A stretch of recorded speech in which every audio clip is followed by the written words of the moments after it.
Hello, Fred. Hello, my friend John. What's up? The sky. The sky. And the ground is down, I suppose. I know, I'm a cornball. I am my mother's son.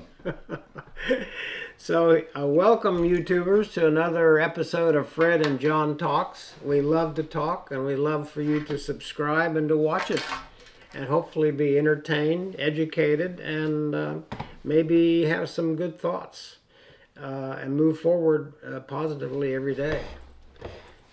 Today we're going to talk about heroes and who we admire, and we got this idea from Philippians verse 4.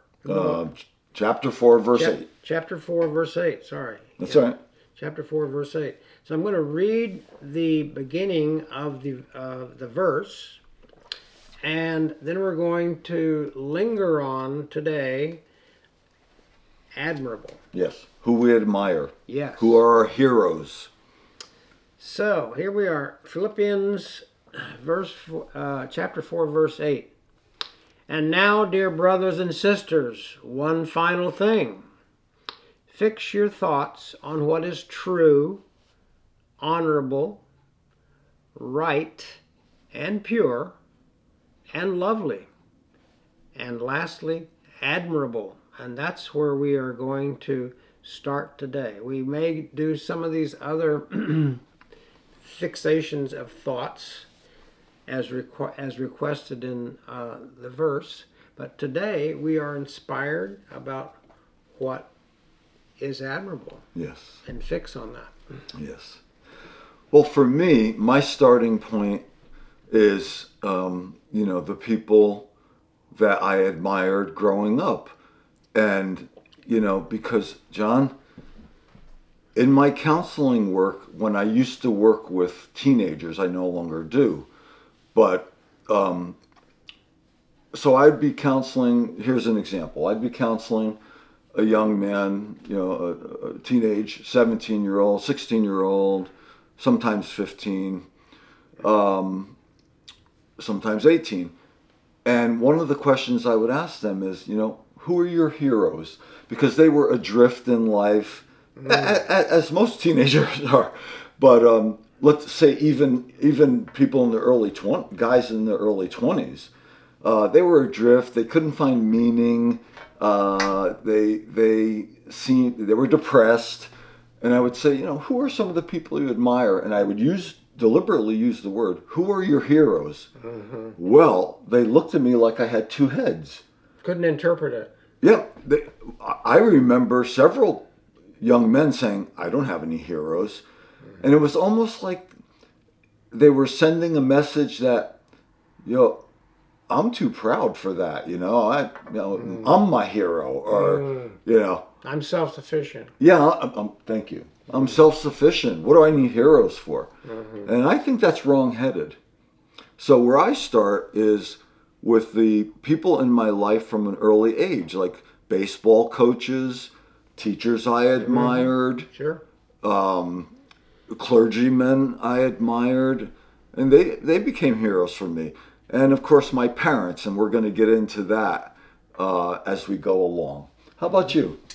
Yeah, I probably would invoke firstly my father, who was a school teacher for over 40 years, died at 95. And throughout my early life and growing up, he was sort of my hero, and he was a role model because he was really loved by the students that he had in school. He taught in junior high school. Later on, he taught in an adult educational facility for young men that were being detained by California state penal system. Oh. But he taught very, very interesting subjects. He did electricity, metalwork, wood shop, and so I was always helping him build something, fix something. He made sinkers for fishing with, lead sinkers. We had a form that was collapsed together like that. It was made out of steel, and he would melt lead and pour it into these forms and fold it over back and forth and put it into cool water and bingo, you'd have a sinker of different weights, different sizes, and they all have a little hole on From the, for the fishing line. That speaks to me because I didn't get to. I enjoy fishing. I didn't get to fish all summer because it was brutally hot and not enough water in the lakes and rivers. But I'm looking forward to going fishing any day now. I know you've taken up fishing. Yeah, I took that up 2 years ago. And my father, despite having polio long before the Salk vaccine was ever developed, he had an uneven gait. One leg was shorter than the other. And he still played tennis and got around. He would take kids on fishing trips and camps, and he taught them how to make something like a weenie roast or a marshmallow roaster. Yeah. Out of metal shop, they would use 2 pieces of wire, and he would show them how to twist it together to make it stiffer and more strong and still have a handle on it. And then the 2 pieces of wire would wind up being the prong to stick the hot dog on or the marshmallow. That sounds like a blast. Oh, man. Another thing that he taught him to do, he was a product of being born in 1900, and so whenever World War II broke out, he was exempted because of his polio. But in school and in junior high, the age groups right before they enlisted, he showed them how to make fires and keep warm out of cans that the rations were being used for beans and baked beans, big cans of beans. He showed them how you could make a little metal furnace out of that so that they could have heat. Put shavings, wood shavings, or charcoal, anything they could find to burn. The precursor to the microwave oven. It was a precursor to a microwave oven. I said that.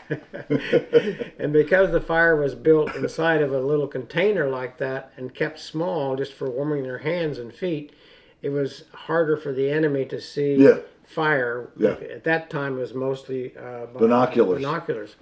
So all these kind of different tasks he performed, apart from being what I consider to be a great father, he also was a good role model for responsibility. I think it's nice to have somebody you admire who shows responsibility. Yeah. Before we started the video, I mentioned that I think you have to be careful that whenever you admire something, you want to, you said emulate it. Emulate it, not envy it. I got a story about that. Because I think that would be what, the Bible doesn't want you to try and envy something. Right. Yeah, go ahead. Before I get into talking about my parents, 2 things. I always admired Jimmy Stewart, the actor, because I had read, and John looked it up on his phone beforehand so we could fact check it. He was a fighter pilot in World War II, and he was the head of a squadron, and I just remember really admiring him, and I admired his movies too. He was such a natural on screen. And then the other story of heroes is to illustrate the point of how important it has to people to admire and to emulate. I think of the story of Babe Ruth, who is said to be one of, if not the greatest baseball player who ever lived. As a matter of fact, he became famous for his hitting, all these home runs he hit. But I've read where baseball experts say that he was such a great pitcher before he became, just a hitter, and I don't even know what position he played, maybe outfield, first base, that he would have made it into the Hall of Fame as a pitcher. He was that good. Yeah. But anyway, I digress. Babe Ruth said, and I quote, I've read this in several sources, he said, early in my career, I was looking for someone to model my batting stance and my swing on. And I couldn't find anybody better than Shoeless Joe Jackson. Shoeless Joe Jackson. Here's Babe Ruth looking for someone swing to copy. And just to throw in, Shoeless Joe Jackson is the subject of that great, if you love baseball, great baseball movie, Field of Dreams. Yes. Yes. So here's Babe Ruth looking up to, admiring, and emulating somebody else's swing. Okay, so that to me Boy, points did he out- have a boy, did he want Boy, did he have a swing. He was called the Sultan of Swat. But if I could talk briefly about my mother, and then Yeah, I'll pick up after that. I don't want to monopolize, so maybe you can chime in. Then I want to say a word about my father. My mother was a hero to me, and here I quote Abraham Lincoln, who said, "All that I am or ever hope to be, I owe to my mother." And I won't go off into. There's a backstory about that, but my mother was a hero for several reasons to me. I mean, I admired her for several reasons. She told the story of how when she was a little girl, she would have been around 8 or 10 years old. She said, "Fred, you know how when you're young and sometimes the adults ask you, what do you want to be when you grow up?" Mm-hmm. And they went around the room, and when they came to her, they said, "Louise, what do you want to be when you grew up?" And she said, "A mother." A mother. And boy, was she a good mother. She had 8 pregnancies, lost 3 babies, but gave birth to 5 of us, 4 boys and a girl. She was dedicated to being a mother. She was a good mother. She was a fun person. And here's more things I admire about her. She was very funny. I still tell some of the corny jokes that she told me growing up. She was a gifted pianist. Now you can't teach this. She had like perfect pitch. She played by ear. In fact, when she took piano lessons as a young girl, she had a really hard time learning to read music because she could pick it up. She could hear a tune and just play it. And she told me, yeah, a couple times her teacher, after she gave her the homework, the teacher would come back for the next lesson.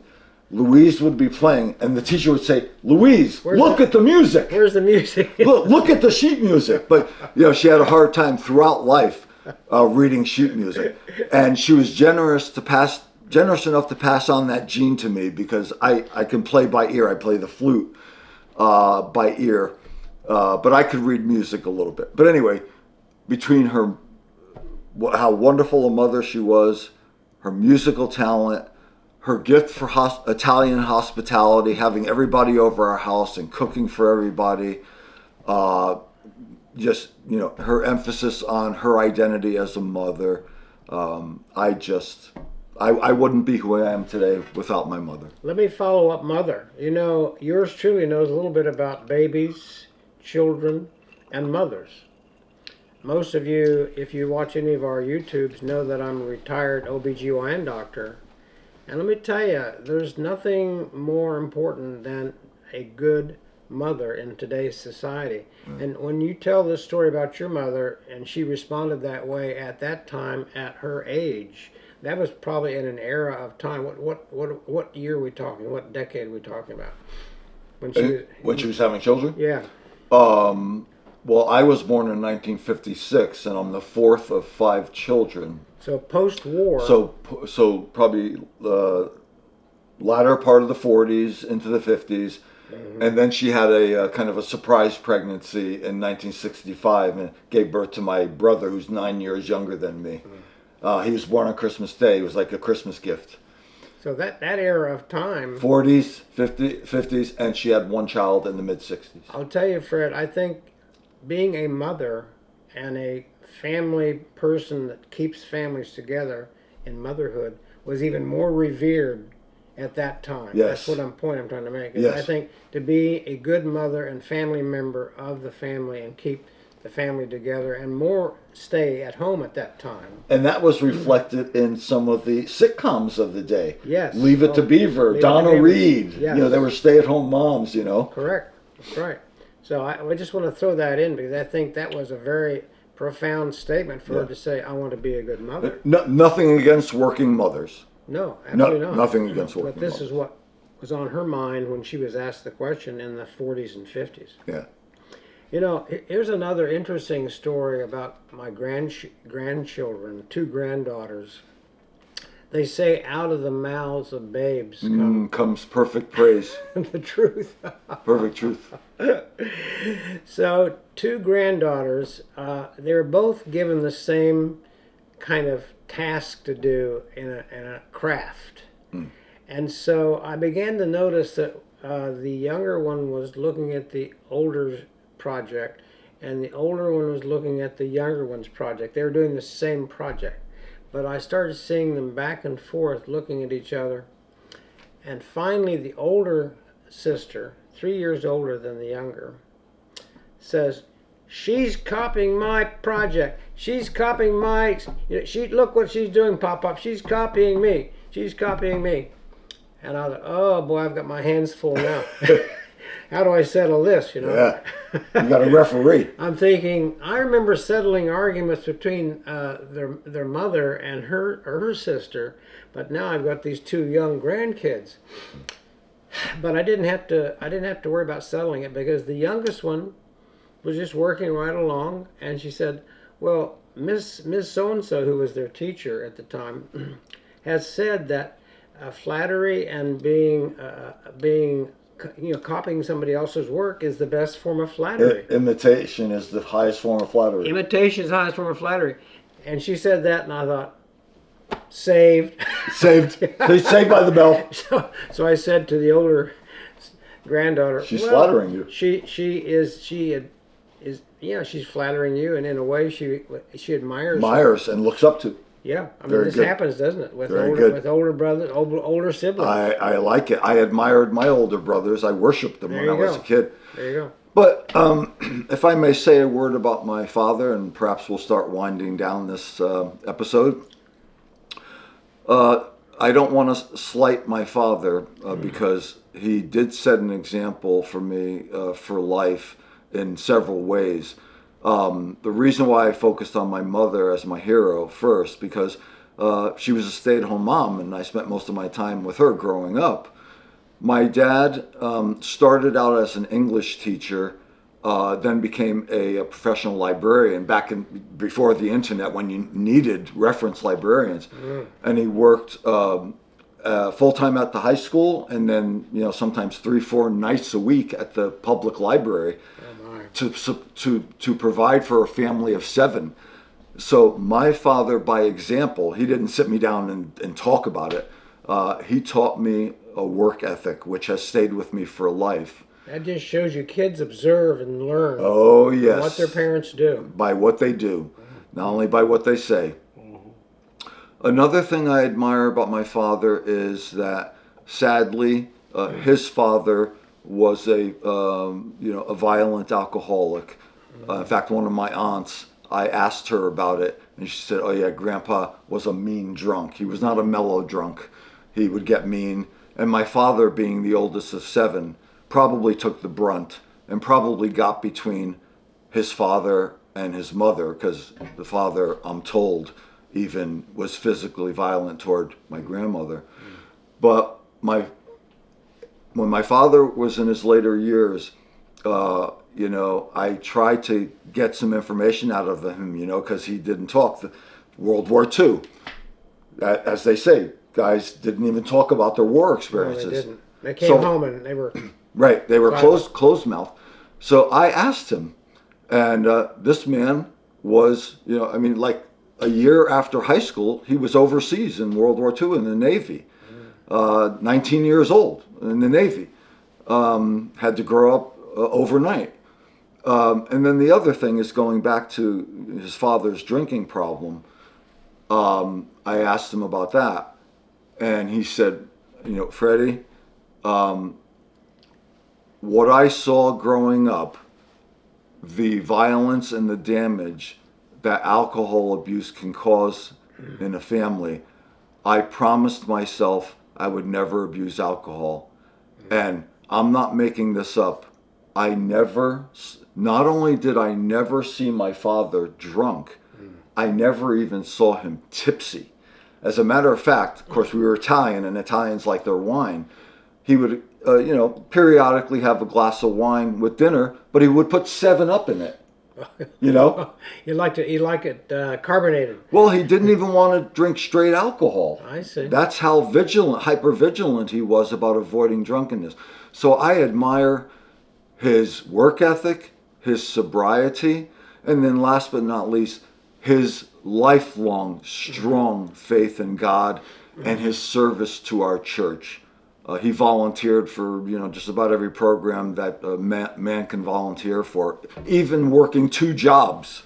So, Well, my father was one of my heroes, but I didn't realize it until posthumously after he passed away. that's what I wanted to dwell on, because we were talking about this before video, that posthumous, post life, the after effects of you never know what you've got till it's gone.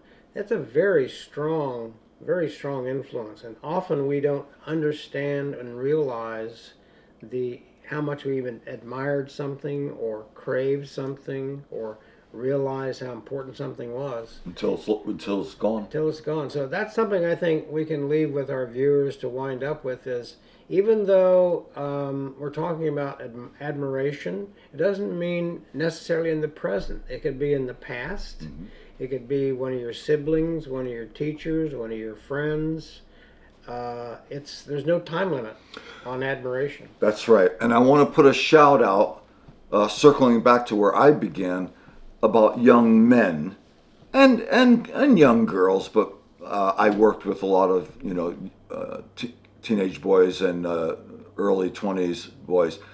So a shout out to two groups.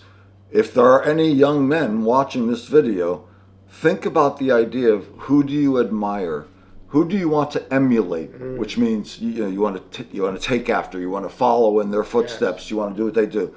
And the second group I want to put that out there is to parents who have teenagers and children, young adults in their 20s, especially if they're floundering. Encourage them to. Who do you look up to? Who are your heroes? I think that's been largely lost to the younger generation, and that's a real poverty. I think when something like that is lost. It's not only about setting examples, it's about helping your children see who else in the community they can relate to and want to emulate or be like. Yes. Fred, that's an interesting subject, and I'm glad we stopped on admiration, and we'll come back to Philippians chapter 4 again and take up one of the other thoughts. Yes, we will, buddy. Way to go. Way to go, man. Ciao. Ciao. See you next time. Thanks for watching.